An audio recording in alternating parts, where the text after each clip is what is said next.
that he went through this alone because he is the Son of God. He is the Lord and Savior. But what Judas did was that he literally just shut the door, burned the bridge, broke the trust. He, with his kiss, betrayed the Christ. All Peter did was, he denied him 3 times. I know not this man. I don't know who he is. I don't know, God, I don't know, little girl, I don't know what you're talking about. Go to your mother. I don't know what you're saying. Old man, you're losing it. Okay, I don't know this man. You know, both of these things are pretty horrific.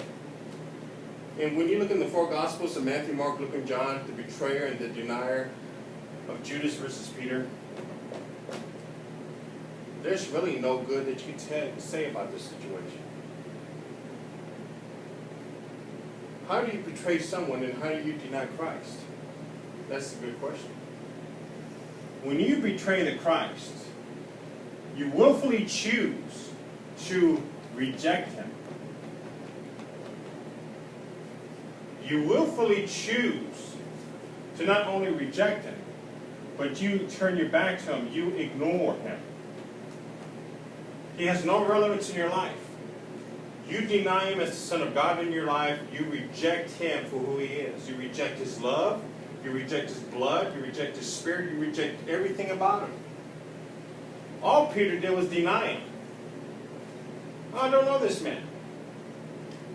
People that compromise deny Jesus. People that are tolerant deny Jesus. How so? Well, if you put up the good with the bad, you're being tolerant. Well, here's a good one. I love this one when you deny Christ. You overlook things.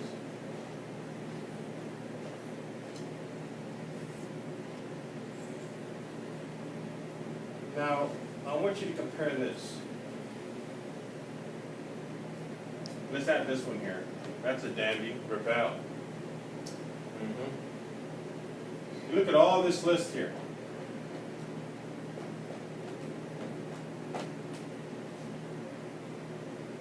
To betray and to deny.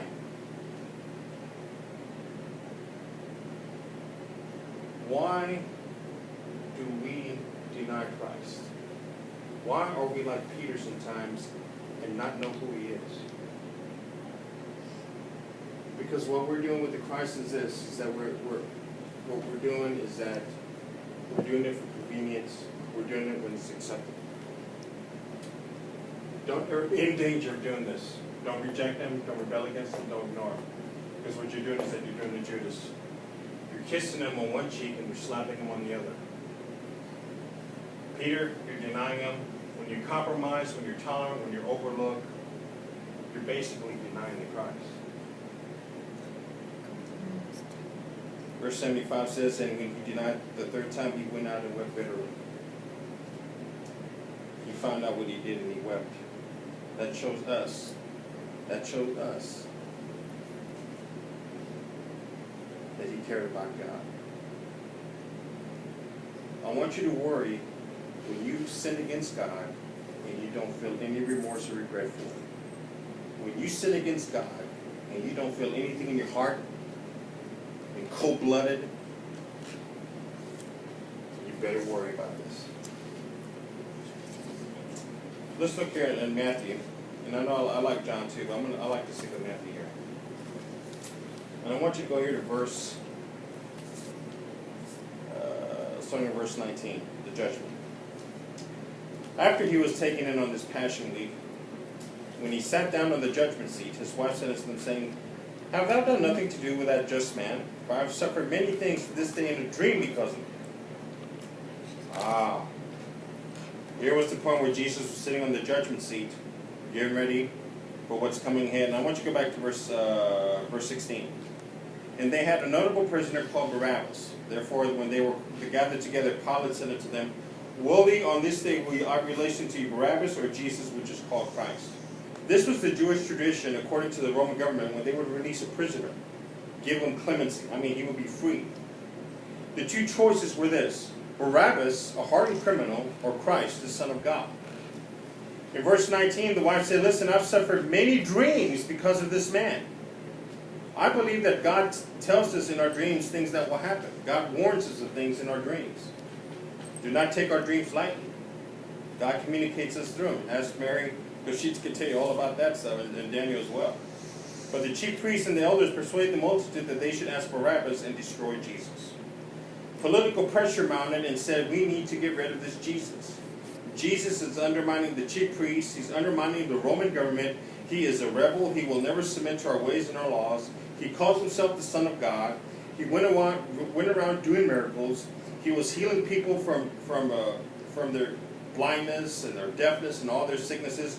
Heck, he even raised the dead, a man called Lazarus. He is a thorn in our side. We cannot do anything as long as he's alive. We cannot control the people. We cannot influence the people. We cannot intimidate the people as long as this man is alive. Do you understand what I'm saying? The chief priests, the Roman government, wanted Jesus done away with. Jesus was the one thing that they feared. The Jewish people, the chief priests, could not control the Jews because Jesus was saying that he is the Son of God.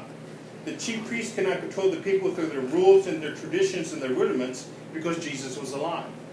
The Roman government wanted Jesus to be put to death because he was the one that claimed to be God, not Caesar.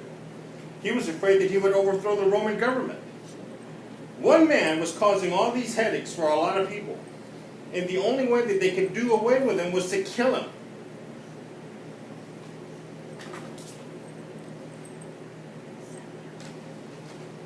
The Roman government. Rome. The Roman Empire wanted to do away with him. The Jewish hierarchy, or the Jewish leaders, wanted to do away with him. Heck, you had the Jewish nation wanted to get rid of him. All against one man. Why? Because of one thing: control. They could not control the people as long as Jesus was alive. Now let me ask you this. Jesus is thrown out of our courts. He's thrown out of our schools. You can't pray in school anymore. Heck, you can't even go praying before a football game now. He's thrown out of our schools, and that includes our universities. Oh, I don't think so. Well, yeah, I do. Because, I mean, really, Jesus, if you offer everything else but Jesus, I mean, that's not good.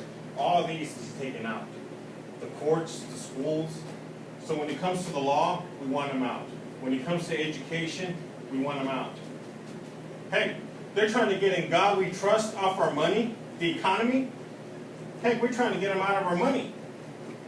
We want Jesus out of everything. Heck, we want Jesus out of marriage. I mean, Adam and Steve, we want Jesus out completely. We want him gone. We don't want Jesus. Does that make sense? The governor said in verse 21, it said, whether of the twain shall I release to you? They said, Barabbas. And Pilate, who washed his hands, and said, what shall I do with Jesus, which is called Christ? And you know what they said? They all said, let him be crucified. And the governor said this, why? What evil has this man done? But they cried out the more, let him be crucified. And when Pilate saw that he could not prevail, but that rather tumult was made, he took water and washed his hands before the multitude and said, I am innocent of the blood of this just person. See to it that you do it. Pilate was saying, this man is innocent. He's done nothing wrong. I'm not going to be a part of this. And Pilate says, I'm done. I want you to go here to John. John chapter 18, verses 30 and 39. I'm going to show you a verse real quick. And we will. What was that, 18? John 18, 30 and 39. Go to John 18, 30 and 39. I want you to read this verse.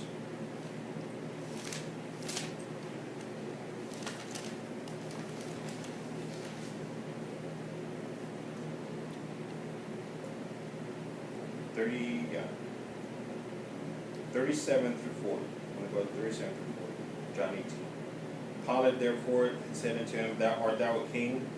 Jesus answered, thou sayest that I am king. To this end was I born, and for this cause. Listen to this.